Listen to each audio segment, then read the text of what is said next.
প্রিয় শ্রোতা, আসসালামু আলাইকুম। অডিও বুকস বাই বুক ব্যাংকে আপনাদেরকে স্বাগতম। আজকে পড়ছি অ্যান্থনি মাসকারেনহাসের প্রণীত দ্য রেপ অব বাংলাদেশ বইটি। বইটি অনুবাদ করেছেন রবীন্দ্রনাথ ত্রিবেদী। তো চলুন শুরু করি আজকের বই, the rape of Bangladesh. Anthony Mascarenhas, জন্ম 10 জুলাই 1928, মৃত্যু 16 ডিসেম্বর 1986।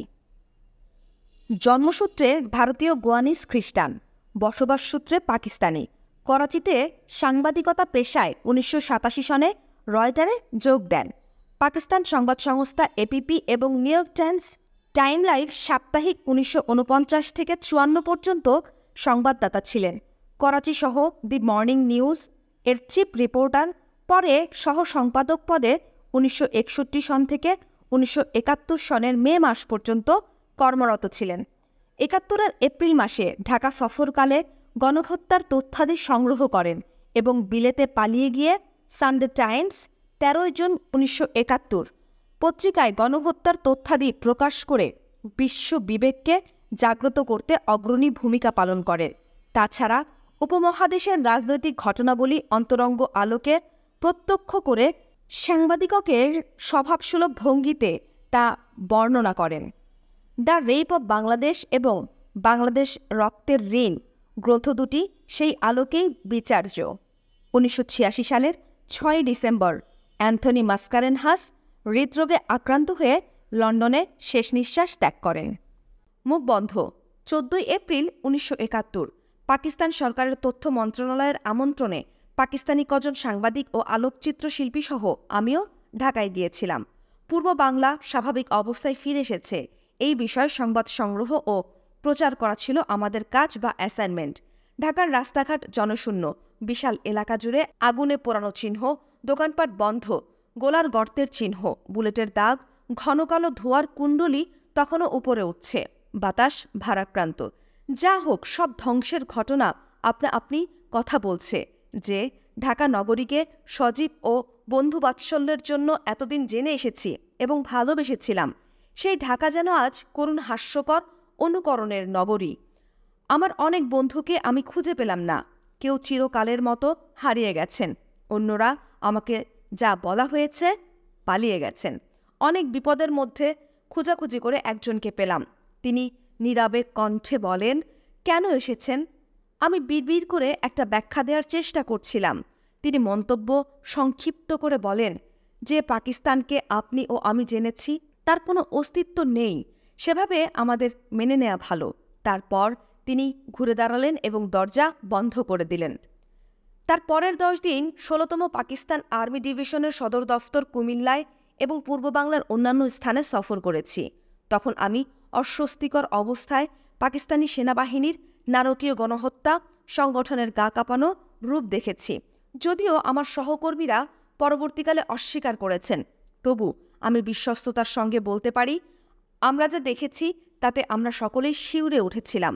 আমি শুধু এটা মেনে নিতে পারিনি, পূর্ব বাংলায় আমি যা দেখেছি, হিটলার বা নাৎসিদের অমানবিক অত্যাচারের কথা যা পড়েছি তার চেয়েও ভয়াবহ মনে হয়েছে। আর সেই অত্যাচার আমার দেশের লোকের ওপর ঘটেছে। আমি জানতাম পূর্ব বাংলার এই দুর্বিষহ যন্ত্রণার কথা আমাকে বিশ্ববাসীর কাছে বলতেই হবে, তা না হলে সারা জীবন এ মানসিক যন্ত্রণার বোঝা অপরাধীর মতো আমাকে বইতে হবে। এই দৃঢ় চেতনা নিয়ে মে মাসের 3য় সপ্তাহে আমি লন্ডনে পৌঁছালাম এবং সানডে টাইমসের কাছে এই খবর জমা দিলাম। এতে আমার কিছু ভয় বা চাঞ্চল্যের সৃষ্টি হয়নি, তা নয়। বহু বছর সাংবাদিকতা করেও আমি জানতাম না যে আমার মতো একজন বহিরাগত বিশ্বের বৃহত্তম সংবাদ নিয়ে অনিশ্চয়তার মধ্যে ফ্লিট স্ট্রিটের দরজায় কড়া নাড়তে পারে। সানডে টাইমসে তা হলো না। টমসন হাউসে প্রথম প্রবেশের 40 মিনিটের মধ্যে তারা আমার কথা শুনলেন, গ্রহণ করলেন। আমি পাকিস্তানে ফিরে আমার স্ত্রী ও সন্তানদের নিয়ে আসার জন্য তৈরি হলাম।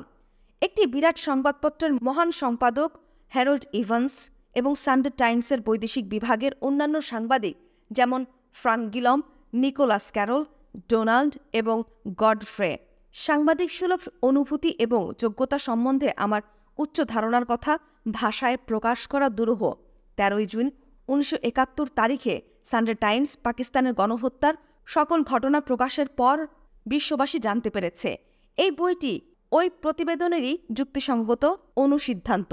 বাংলাদেশের নাটকীয় ঘটনা বলতে গিয়ে আমি পুঙ্খানুপুঙ্খরূপে সকল নৃশংসতার বিশদ আলোচনা করিনি। কতিপয় ভুল ধারণা সংশোধনের জন্য যেগুলো উত্থাপন করেছি, কেননা সেগুলো সকলের কাছেই সুবিদিত। আমি আন্তর্জাতিক শক্তিসমূহ এবং ওই অঞ্চলে তাদের স্বার্থের কথা মূল্যায়ন করতে চেষ্টা করিনি, কারণ ব্যক্তিগতভাবে ওই এলাকা সফরের পরই তা করতে চাই। আমি যা করতে সচেষ্ট হয়েছি তা হলো এই ভয়াবহ ঘটনাগুলোর যে রাজনৈতিক পটভূমি রয়েছে তার একটি রূপরেখা তুলে ধরা এবং আমাদের প্রজন্মের সম্ভবত মানবজাতির সবচেয়ে বিয়োগান্ত ঘটনার প্রধান চরিত্রগুলোর অভিসন্ধির ব্যাখ্যা দেয়া। আমি এটা আমার ব্যক্তিগত অভিজ্ঞতা থেকেই করেছি। আমি এই ঘটনাগুলো সম্পর্কে নিশ্চিতভাবে জানি, কেননা আমি আমার জীবনের মূল্যবান সময়টা এদের সঙ্গেই কাটিয়েছি। এসবের জন্য তাদের কাছ থেকে আমাকে অনেক নিন্দা ও দুর্নাম সইতে হয়েছে। যারা আমার কাছে একদিন খুব কাছের মানুষ ছিলেন এবং করাচি, লাহোর, রাওয়ালপিন্ডিতে আমি যাদের কাছে পরিচিত ছিলাম, তাদের সকলেই আমাকে বিশ্বাসঘাতক বলেছে ও বিশ্রী গালি দিয়েছে। আমি আমার শেষ বিচারের ভার ঈশ্বরের হাতে ছেড়ে দিয়েছি। আমি যা করেছি যতটুকু আমার দ্বারা করা সম্ভব ছিল। পরিশেষে আমি ব্যক্তিগতভাবে গডফ্রে ইজন্স এবং অ্যালমেয়ারের ডিসুজাকে কৃতজ্ঞতা জানাচ্ছি, যারা তাদের নিজের অনুকরণীয় পদ্ধতি দেখিয়ে আমার নতুন পরিবেশের জীবনকে সহনীয় করতে সহায়তা করেছে। আরও ধন্যবাদ জানাই আমার স্ত্রী ইউভন ও বাচ্চাদের, যারা দুর্দিনে আমার সঙ্গে থেকে সব মানিয়ে নিয়েছে। London, 1 October 1971। অ্যান্থনি মাসকারেনহাস।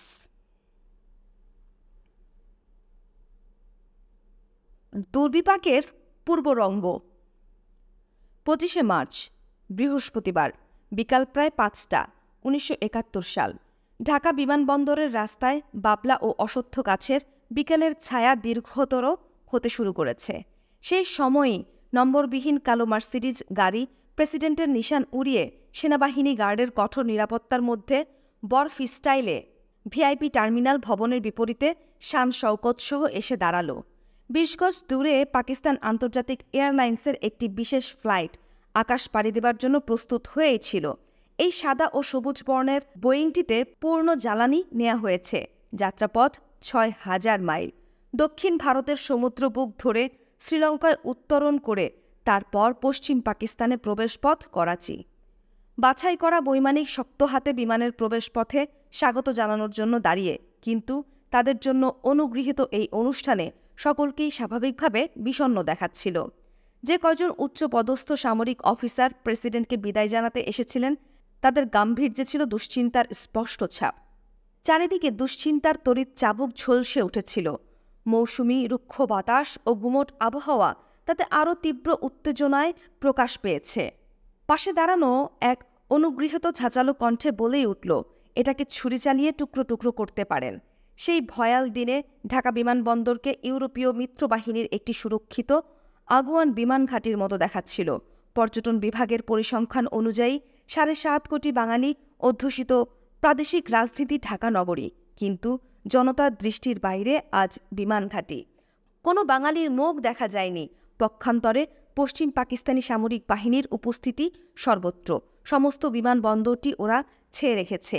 বিমানবন্দরের চারপাশের চত্বরে সামরিক সেন্ট্রিগুলো বন্দুকের নল উঁচিয়ে দর্শকদের হটিয়ে দিয়েছে।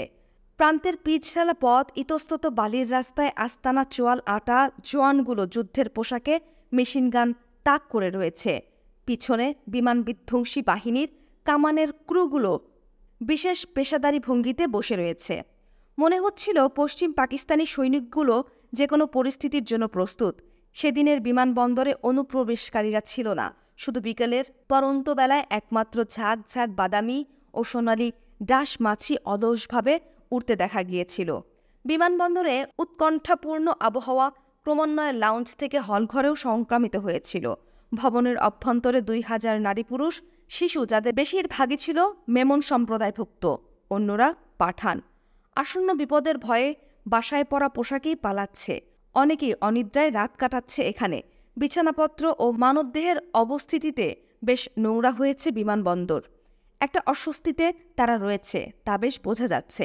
আতঙ্ক ছাড়াও খাদ্য ও পানীয় জলের সরবরাহ ছিল অপ্রতুল। প্রেসিডেন্টের আগমনের আগে হলের মধ্যে কান ঝাঁঝালো হইচই চলছে। হাত ভর্তি টাকা নিয়ে অসংযত বিমান অফিসারদের সঙ্গে দর কষাকষি, ঘুষ দিয়ে বিমানের আসনের পারমিট বাগানোর ব্যস্ততা নিয়ে লোকগুলো ব্যস্ত হয়ে উঠেছিল। তবে তাদের প্রচেষ্টা বিফল হয়নি।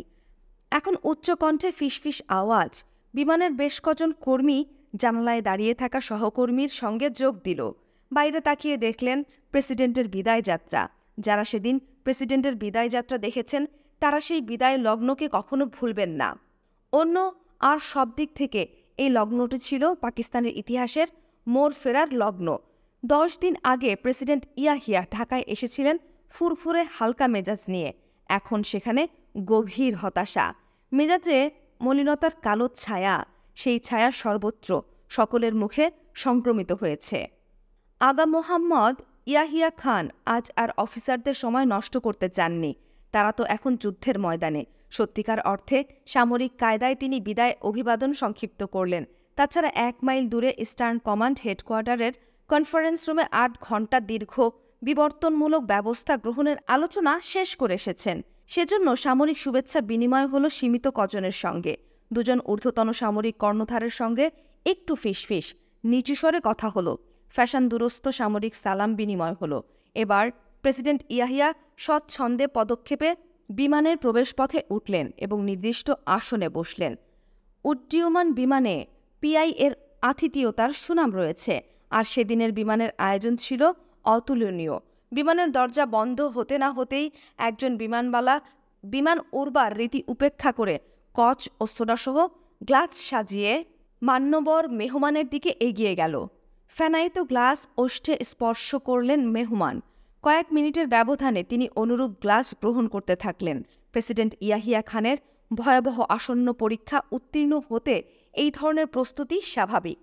তিনি তো হাতের গুটি চেলে এসেছেন। সিজার ততক্ষণে রাইবিকন অতিক্রম করেছে। 2 বছর আগে এমনই দিনে শ্যাম্পেন শরাবে তাকে প্রস্তুত রেখেছিল। 1969 সালের 25শে মার্চ। পাকিস্তানের বিধিলিপিতে আরও একটি দিনের সংযোজন। এ দিনটি জেনারেল আগা মোহাম্মদ ইয়াহিয়া খানের সর্বাধিনায়ক পদে অধিষ্ঠিত হবার উৎসবের দিন। বয়োবৃদ্ধ অসুস্থ ফিল্ড মার্শাল আইয়ুব খান অনিশ্চয়তায় ধ্বংসের মুখে। তার 10 বছরের নিয়ন্ত্রিত গণতন্ত্র গণ অভ্যুত্থানে রূপান্তরিত হলে তাকে পিছু হটতে বাধ্য করেছিলেন। সে সময়টা ছিল সরকারি অস্বাভাবিক ও বড় বড় রচনাশৈলী ব্যবস্থার স্বৈরাচারী একনায়কতন্ত্রের শাসন। তখনকার মতো এই পরিস্থিতি ছিল দেশের ইতিহাসে জানামতে সংকটজনক ঘটনা। অনন্য উপায় হয়ে আইয়ুব খান ক্ষমতার উৎস ও বিচারের শেষ আশ্রয়স্থল সামরিক বাহিনীর কাছে আবেদন জানালেন। সেনাবাহিনী যদিও এই ক্ষমতা সুসংহত করার বিষয়ে অবগত, তবুও আইয়ুবের ব্যর্থতায় অসহিষ্ণু হয়ে উঠেছিল। সুতরাং বয়োবৃদ্ধ ফিল্ড মার্শাল আইয়ুব অপসারিত হলেন। প্রধান সেনাপতি জেনারেল ইয়াহিয়া খান ক্ষমতার আসনে এসে বসলেন। পাকিস্তানের সামরিক শৃঙ্খলে নতুন করা দৃঢ়ভাবে সংযোজিত হল। যেসব মৌলিক সমস্যা জাতীয় ঐক্যের চির ধরিয়েছিল, এই নতুন সামরিক শাসনের অধ্যায়ে সেসবের কোনো সমাধান দিতে সমর্থ হয়নি। তবে উত্তেজনা প্রশমনে তা সামরিক সহায়তা করেছিল। সেই সংকটকালে জেনারেল ইয়াহিয়া বেশ সাহস ও দৃঢ়তায় পরিচয় দিয়েছিলেন। তার সামরিক দম্ভের তরঙ্গাঘাতের এতটুকু ভাবা গিয়েছিল যে তিনি বিক্ষুব্ধ খরস্রোতাকে সেই সময়ের জন্য হলেও অনুকূলে আনতে পেরেছিলেন। যা হোক, খেলার নামে ক্ষমতার রাজনীতির অবস্থিতি রয়ে গেল। 23 বছরের শোষণ ও হতাশা জনতাকে আরও গণতান্ত্রিক অধিকার অর্জনের আন্দোলনে সোচ্চার করে তুলেছিল। অন্যদিকে সামরিক বাহিনী যদিও গণতন্ত্রের প্রতি শ্রদ্ধাশীল বলে বিবেচিত হয়, তবু বিগত 12 বছর তারা যে ক্ষমতার অংশীদার ও সিদ্ধান্ত নেবার যে অধিকার উপভোগ করে এসেছে, তা ছাড়তে সত্যিকার অর্থে কোনো ইচ্ছে তাদের নেই। অতএব নতুনভাবে সমস্যা গজিয়ে উঠতে থাকে। 2 বছর রাজনীতির পরীক্ষা নিরীক্ষা চালাবার পর চাকা ঘূর্ণয়ন শেষ হল। রাজনৈতিক অভ্যুদগার পুনর্জাগরিত হল। তবে এবারের ভুল সংশোধনের বাইরে চলে গেল। এমন বেদনাঘন পরিস্থিতিতে জেনারেল ইয়াহিয়া খান 30,000 ফুট ঊর্ধ্ব আকাশের উড়তি পথে তার দ্বিতীয় ক্ষমতা দখলের অভিষেক উদযাপনের প্রস্তুতি নিয়েছিলেন। এই নিরানন্দ নিঃসঙ্গ বিষণ্ণতায় শ্যাম্পেইন শরাবের চেয়ে হুইস্কি তাকে আত্মনিমগ্ন করল। গত 5 সপ্তাহে তিনি যে চাতুরীপূর্ণ খেলা খেলেছেন সেজন্য তিনি মনে মনে অবিশ্বাসী সান্ত্বনা পেয়ে থাকবেন। তিনি ঘৃণা করেন রাজনীতিবিদদের, অথচ তাদের সঙ্গে বিরামহীন রাজনীতির প্রসঙ্গ নিয়ে ঘণ্টার পর ঘণ্টা বৈঠক করে চলেছেন। তিনি জানতেন বৈঠকের ব্যর্থতা কোনো ঘটনাই নয়, কেননা এইসব বৈঠক সাফল্যের জন্য অনুষ্ঠিত হয়নি।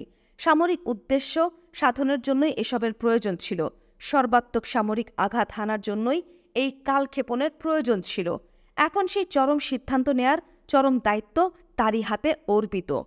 ঘটনাটি স্মরণ করে জৈনক ঊর্ধ্বতন বিমান বাহিনীর কর্মকর্তা বললেন, ইয়াহিয়া ভারতীয় বিমান বাহিনী দ্বারা বাধাপ্রাপ্ত বা ভারতে অবতরণ করার ঝুঁকি নিতে চাননি। সেটা হতো মারাত্মক। সুতরাং প্রেসিডেন্টের করাচি নিরাপদ পৌঁছাবার পরই পূর্বাঞ্চলে সামরিক অ্যাকশন নেবার পরিকল্পনা করা হয়েছিল। প্রেসিডেন্টের বিমান করাচি বিমানবন্দরে অবতরণের সংবাদ বেসামরিক বিমান কর্তৃপক্ষের মহাপরিচালক ঢাকায় বেতার যুগে ফ্ল্যাশ সংবাদ পাঠালেন। ক্ষণকাল পরেই ইস্টার্ন কমান্ড হেডকোয়ার্টার্স থেকে ফরমান পাঠানো হলো, শর্ট দ্যাম আউট, বাছাই করো, খতম করো বাঙালিদের। ঢাকা ও চট্টগ্রামের সামরিক বাহিনী ট্যাঙ্ক ও ট্রাক সহ অভিযানে নেমে পড়ল। ধ্বংসের তোপ গর্জে উঠল। বাঙালি নিধনযজ্ঞ শুরু হলো, গণহত্যা শুরু হলো। হেতুর যৌক্তিকতা। পূর্ব পাকিস্তানের প্রত্যেকটি ন্যায়সঙ্গত দাবির সামান্যটুকু পর্যন্ত তোমাদের নিকট থেকে অর্জন করতে হলে আমাদের বারবার প্রচুর ত্যাগ স্বীকার করতে হয়েছে এবং চরম মূল্য দিতে হয়েছে। এ যেন একটি বিদেশি শাসকবর্গের নিকট থেকে অধিকারের করুণামাত্র ছিনিয়ে আনা। এজন্য কখনো কি তোমাদের মুখ লজ্জায় নত হয়েছে? না, হয়নি। ঢাকা, ফেব্রুয়ারি 1966। শেখ মুজিবুর রহমানের বিখ্যাত 6 দফা ঘোষণায় পশ্চিম ও পূর্ব পাকিস্তানের মধ্যে বিরাজমান 24 বছরের ঔপনিবেশিক সম্পর্কের এক সংক্ষিপ্ত ইতিহাস তার অগ্নিখরা বক্তব্যে উপস্থাপন করেছে। মুসলিম রাষ্ট্র পাকিস্তান প্রতিষ্ঠার 1 বছর পর অর্থাৎ 1948 থেকে ঔপনিবেশিক ব্যবহার চলে আসছিল। তখন শেখ মুজিব ছিলেন অপরিচিত একজন ছাত্র। 1971 সালের 25শে মার্চ পূর্ব পাকিস্তানের বর্বর পশ্চিম পাকিস্তানি সামরিক বাহিনীর অত্যাচারী পূর্ব বাংলার বিচ্ছিন্নতাকে স্থায়ীভাবে প্রতিষ্ঠা করল। সেই দুঃখের কাহিনী বর্ণনা করতে কয়েক খণ্ড হয়ে যাবে। এক্ষেত্রে আমার সে প্রচেষ্টা নেবার উদ্যোগ নেই। আমার কাহিনী শুধু সাম্প্রদায়িক মাসগুলোতে পাকিস্তানে আসার রাজনৈতিক ক্রিয়াকাণ্ডের প্রতিবেদন, যা ক্রমান্বয়ে বিভীষিকাময় গণহত্যার পথে এগিয়ে যায়। আমার সৌভাগ্য হয়েছিল বিশ্ববাসীর কাছে 13 জুনের দি সানডে টাইমস পত্রিকার মাধ্যমে সেই ঘটনা তুলে ধরবার। এখানে যদি আমি পুরনো ঘটনার বর্ণনা দিয়ে থাকি তবে সেটা শুধু প্রাসঙ্গিক কারণে। সেই ঘটনা অনেকেই জানেন না কিংবা জেনে থাকলেও ভুলে গেছেন। নেহাত প্রয়োজনের তাগিদেই সারসংক্ষেপের উদ্ধৃতি দিয়েছি। পূর্ব পাকিস্তানের বর্ণনা দিতে আমি ইচ্ছে করেই ইসলামাবাদ সরকারের প্রচলিত সংজ্ঞা ইসলামিক রাষ্ট্র বা আদর্শিক রাষ্ট্র এর পরিবর্তে মুসলমান রাষ্ট্র শব্দটি ব্যবহার করেছি। ইসলামের সঙ্গে আমার কোনো বিরোধ নেই, বরং পাকিস্তানের দৈনিক পত্রিকাগুলো সহ আমি যে পত্রিকায় কাজ করেছি তাতে প্রতিদিন পবিত্র কোরআনের বাণী প্রকাশিত হতো। আমি এইসব বাণী পাঠে আনন্দ ও সান্ত্বনা পেয়েছি। গত 23 বছরের সাংবাদিকতায় অভিজ্ঞতা থেকে বলছি, ইসলামবাদ সরকারের উদ্ভট সংজ্ঞার চেয়ে আমার দেয়া সংজ্ঞার প্রতি আমি বিশ্বস্ত এবং পূর্ব পাকিস্তানের 6.5 কোটি মুসলমানেরাও এই মতই পোষণ করেন। পাকিস্তানের সত্যিকার অর্থে একটি আদর্শিক ভিত্তি রয়েছে, কিন্তু আদর্শিক রাষ্ট্র হিসেবে যা সাধারণত বলা হয়ে থাকে তা হয়ে ওঠেনি। স্বীকার করতে হয়, পশ্চিম পাকিস্তানের অধিকাংশ লোকেরই উক্তি আমি প্রথমে মুসলমান পরে পাকিস্তানি। কিন্তু আমি দেখেছি এসব উক্তি শুধু সুবিধা আদায়ের আবেগ, বস্তু নিষ্ঠাহীন ব্যক্তির আদর্শিক আরতি উপশমের অবলম্বন মাত্র। ইসলামী ও পাকিস্তানি মতাদর্শ অনুশীলন এই দুয়ের মাঝে শূন্যতা পূরণের ব্যর্থ প্রয়াস রয়েছে। জাতীয় সত্তা অস্বীকারে ওই দুটো ব্যাপারই কাজ করছে। প্রথমত, পূর্ব পশ্চিম পাকিস্তানের মধ্যে বেদনাদায়ক অর্থনৈতিক অসাম্যের পটভূমিতে ধর্মের পিছু হটা। দ্বিতীয়ত, পূর্বাঞ্চলের অমুসলিম জনগোষ্ঠী, বিশেষত 1.5 কোটি হিন্দু সম্প্রদায়ের প্রতি মানসিকভাবে প্রত্যাখ্যান এবং তাদেরকে অনির্ভরযোগ্য বিদেশির ন্যায় ব্যবহার করা। পূর্ব বাংলায় বর্তমানে যে হিন্দুদের নিশ্চিহ্ন করা নৃশংস নিধনযজ্ঞের উৎসসূত্র সেই পাকিস্তানি ইসলামী অন্ধত্বের মধ্যে খুঁজে পাওয়া যাবে। পাকিস্তানের স্থপতি কায়েদে আজম মোহাম্মদ আলী জিন্না দেশের জনগণের মধ্যে জাতিসত্তাবোধ জাগরণের দূরদর্শিতায় পরিচয় দিয়েছিলেন। পাকিস্তানের প্রাথমিক ঘোষণায় তিনি জনগণকে বলেছিলেন যে মুসলিম, হিন্দু, খ্রিস্টান এবং পার্সি পরিচয় ভুলে শুধু পাকিস্তানি পরিচয়ে তাদের ভাবতে হবে। এই কারণ সুবিদিত। উপমহাদেশের ভাগাভাগিতে 4 কোটি মুসলমানকে পাকিস্তানের জনসংখ্যার অর্ধেকাংশের সমান ভারতে রেখেই পাকিস্তানের সৃষ্টি হয়। পাকিস্তান পূর্বাঞ্চলের অংশে পেয়েছে 1.5 কোটি হিন্দুকে। সাম্প্রদায়িক রক্তক্ষয়ী হানাহানির মাধ্যমে ভারত উপমহাদেশ ভাগাভাগি হলে এই অবস্থাতে দুর্বিষহ দুর্যোগ আরও তীব্র হয়ে ওঠে। আমরা আগে মুসলমান, পরে পাকিস্তানি, এই ধারণা পোষণ করার জন্য উভয় দেশের ধর্মীয় সংখ্যালঘু সম্প্রদায়ের সদস্যদের পদমর্যাদা ও অবস্থান খর্ব হল। জিন্না সাহেব দীর্ঘদিন বাঁচেননি। তার আদর্শ অনুসারীগণ তার বিজ্ঞ দর্শনকে পাশ কাটিয়ে গেল। ক্ষমতা লাভের উচ্চাকাঙ্ক্ষায় পরিচিত হয়ে তাদের সাম্প্রদায়িক ভেদবুদ্ধির জনগণের মনে স্থায়ী সাম্প্রদায়িক বিবাদ স্থান নিল। স্পেন, পর্তুগাল এবং আইরিশ জনগণ যেমন ধর্মবিশ্বাসে ক্যাথলিক রাষ্ট্র, পাকিস্তানও অনুরূপভাবে একটি মুসলিম রাষ্ট্র। ব্রিটেন তেমনি প্রোটেস্ট্যান্ট। আজ পর্যন্ত পাকিস্তানি লিখিত সংবিধানে ইসলামের প্রতি বলি কপচানো ছাড়া অথবা দেশের আইন কানুনে কিংবা প্রশাসনিক কাঠামোতে বা দৈনিক জীবনযাত্রায় ইসলামী আদর্শিক অনুশাসনের কোনো স্থায়ী রূপ প্রকাশ পায়নি। যদি এর বিপরীত সত্য না হবে, তবে কেন ভারত থেকে মুসলমানদের পাকিস্তানে আগমনের ব্যাপারটি বাধা দেয়া হয়? কেননা পাকিস্তান সে তো ভারতীয় মুসলমানদের আবাসভূমি হিসেবে জন্ম নিয়েছিল। তাহলে পশ্চিম পাকিস্তানি মুসলিম সামরিক বাহিনীর পূর্ববঙ্গের মুসলমানদের ওপর নারকীয় অত্যাচারের ঘটনা বিশ্ববাসীকে প্রত্যক্ষ করতে হতো না। এই প্রসঙ্গে খুব বেশি দিনের কথা নয়, জর্ডানের পাকিস্তানি রাষ্ট্রদূতের বিবৃতির কথা স্মরণ করছি। জর্ডানের সেনাবাহিনী এবং প্যালেস্টাইনের মুক্তিযোদ্ধাদের সংঘর্ষের সময় পাকিস্তানি সামরিক ইউনিটের ভূমিকা সম্পর্কে রাষ্ট্রদূত বলেন, আমি আপনাদের ওয়াদা দিচ্ছি, পাকিস্তানি বাহিনী কোথাও মুসলমানের বিরুদ্ধে একটি গুলিও ছুড়বার দায়ে দোষী হবে না। এ বিবৃতিটির উদ্ধৃতিও প্রচার প্রাধান্য পেয়েছিল। এই বিবৃতি 2 বছর আগের। আমি ভেবে বিস্মিত হচ্ছি, বর্তমানে পূর্ব বাংলার যে নারকীয় ঘটনা ঘটেছে সেগুলো গলদকরণ করতে ওই রাষ্ট্রদূতের কিনা মানসিক কসরত করতে হচ্ছে। যখন 1974 সনের আগস্ট মাসে পাকিস্তান আজাদ রাষ্ট্র হিসেবে গঠিত হল, সেই জন্মলগ্ন থেকেই কোন্দলের মাধ্যমে পাকিস্তানের প্রতিষ্ঠা। সেকালের ব্রিটিশ শাসিত ভারত সাম্রাজ্য মুসলমানদের স্বতন্ত্র আবাসভূমির ঐতিহাসিক আন্দোলন, মুসলমানরা হিন্দুদের আধিপত্য আশঙ্কা করেছিলেন, ওটা ভাবা অযৌক্তিক ছিল না। উপমহাদেশ ভাগাভাগির উদ্দেশ্য সাধনে ওই ভাবনা যথেষ্ট কার্যকারী হয়েছে। কিন্তু এই চেতনায় দুটি ভৌগোলিক স্বতন্ত্র আর্থ-সাংস্কৃতিক বৈচিত্র্যের পরিচিতি এবং বেদনাঘন সীমানা রোয়েদাদ দিয়ে ভারত ব্রিটিশ রাজ্যের সমাপ্তি হল এবং পাকিস্তানের জন্ম হল। শুধু 1000 মাইল দূরত্ব বিস্তৃত ভারতীয় ভূখণ্ডই নয়, পূর্ব এবং পশ্চিম পাকিস্তানের মধ্যে রয়েছে সব দিক থেকে পার্থক্য। পূর্ব ও পশ্চিম পাকিস্তানের জনগণের ভাষা ও চিন্তায় রয়েছে পার্থক্য। তাদের জীবনযাত্রা, আহার ও বেশভূষায় নিজস্বতা রয়েছে। তারা সম্পূর্ণ ভিন্ন পরিবেশে বসবাস করে, এমনকি তাদের খেলাধুলাও আলাদা মেজাজের। ফুটবল যা লক্ষ লক্ষ বাঙালিকে উৎসাহিত করে, কিন্তু পশ্চিম পাকিস্তানে এর কদর কম। সেখানে ক্রিকেট ও হকির প্রাধান্য।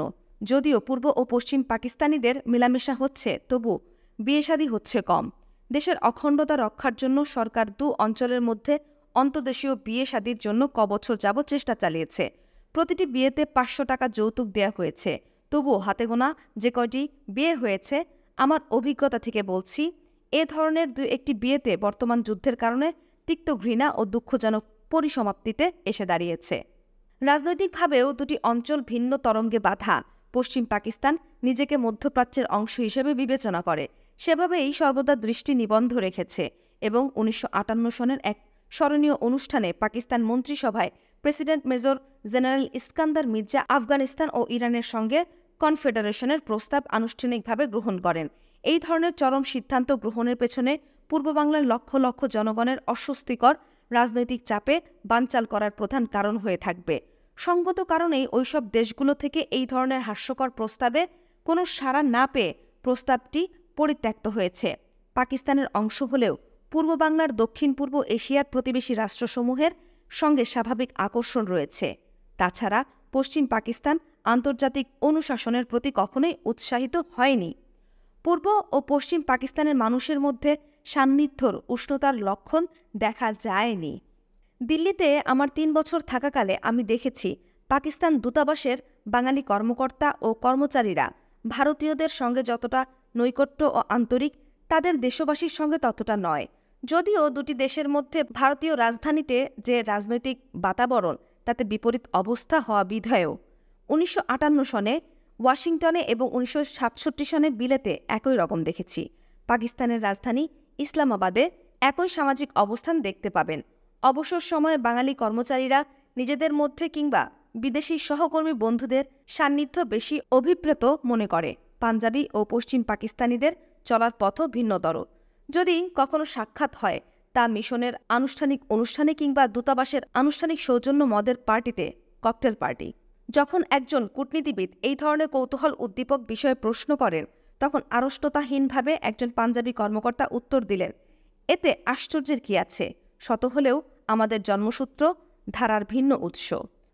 পশ্চিম পাকিস্তানের প্রকৃতি জনগণকে কর্মঠ ও উগ্র করেছে। কষ্ট সহিষ্ণু পার্বত্য মানুষ ও উপজাতীয় কৃষকদের সবসময় বন্ধুর পরিবেশ জীবন ধারণের জন্য তৎপর থাকতে হয়। বাঙালিরা এক্ষেত্রে সম্পূর্ণ আলাদা, ভদ্র ও মর্যাদা সম্পন্ন বাঙালি। তারা সহজ জীবনযাপন ও বদ্বীপ এলাকার প্রাচুর্যে বসবাসে অভ্যস্ত। কুমিল্লায় ৯ম ডিভিশনের একজন পাঞ্জাবি সামরিক কর্মচারীর মন্তব্য আমার বেশ মনে আছে। হাত দিয়ে চারিদিকে কালো উর্বর মাটির দিকে লক্ষ্য করে বলেন, হায় আল্লাহ, এ বিচিত্র এ দেশ দিয়ে আমরা কি না করতে পারি। ক্ষণেক চিন্তা করে বললেন, কিন্তু আমার মনে হয় তাহলে আমরা বাঙালিদের মতো হয়ে যেতাম। ইসলাম অবশ্যই দুই অঞ্চলের সাধারণ যোগসূত্র, কিন্তু পাকিস্তানের ২৪ বছরের ইতিহাস প্রমাণ করে দুই অঞ্চলের পরস্পরের প্রতি সাধারণ ক্ষেত্রে ধর্ম খুব নগণ্য বন্ধন সৃষ্টি করেছে। ভারত ভাগাভাগির সময় এই ধরনের ঘৃণা ততটা ছিল না, কেননা তখন হিন্দুদের সঙ্গে আদর্শিক বিরোধ ছিল, যা তৎকালীন ভারতবর্ষে পাকিস্তান মুসলিম ঐক্যের একমাত্র ভিত্তি। পাকিস্তানের নতুন মুসলিম জনমানব এই বিরোধপূর্ণ সূত্রগুলি উপেক্ষা করে। স্বাধীনতার প্রাথমিক উত্তেজনা ক্ষীণ হতে থাকলে তাদের ব্যক্তিস্বার্থ অর্জনের ভিন্ন ধারা বইতে শুরু করল।